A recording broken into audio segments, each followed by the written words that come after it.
So, 2016. It's been a long year, and I'm pretty sure I'm not the only one who would say it hasn't exactly been fun. Personally, I would like to nap until 2017, but there are obvious logistical issues with that idea. It just feels like all the good people have left us, all the bad people are still here, and all the wrong decisions have been made. Which is a bit odd. More specifically, it's odd that everyone has hated 2016. Regardless of political background and opinions, everyone's complaining, whether derisively voicing their distaste in interviews or sarcastically posting on social media. Nobody is happy, which doesn't make sense. Every argument has a for and an against. So it follows that one side will emerge victorious while the other is bitter, angry, and upset. But we're all bitter, angry, and upset about 2016, despite the fact that in order for us to feel that way, someone else must be having the last laugh. But they're not. So maybe, instead of asking why 2016 has been awful, we should ask why it's been awful for everyone. If there is one thing people hate, it is loneliness. Even those of us who aren't social butterflies, or even their cousins, moths, who are considerably less graceful, but we try just as hard, we still need people. Loneliness is why 2016 has sucked.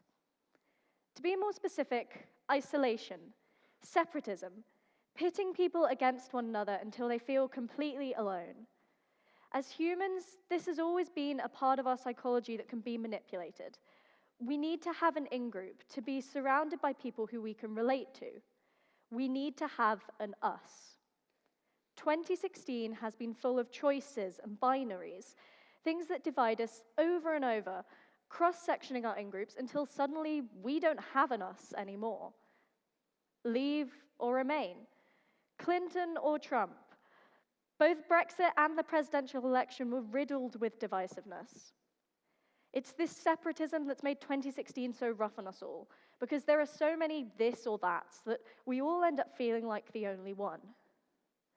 But this leads to the question, why is the separatism there at all? Now, in my life, I've probably taken too much wisdom from the Harry Potter series. But I think the Sorting Hat song from the 5th book still has something important to say here. We must unite inside her, or we'll crumble from within. If there is one thing Order of the Phoenix really does showcase, it is the power of unity. So, now we know why 2016 has led us to lose every shred of faith that we held in humanity. But it hasn't been all bad. In India, 800,000 volunteers planted 50 million trees in just 24 hours, smashing the previous world record. The population of wild tigers, which are endangered, has increased for the first time in a century due to conservation efforts.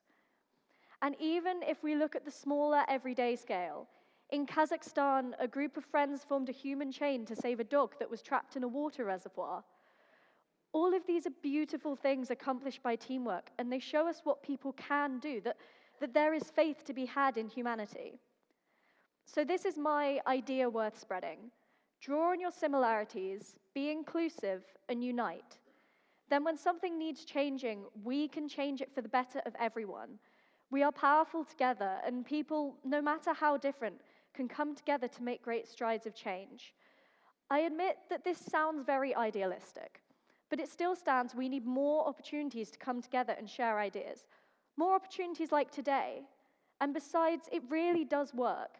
Recently, due to recent political events, people have been wearing safety pins to show that they will stand with people who are being harassed or bullied, to tell people that no matter what, they are not alone. So don't be disheartened, and don't let divisiveness prevail.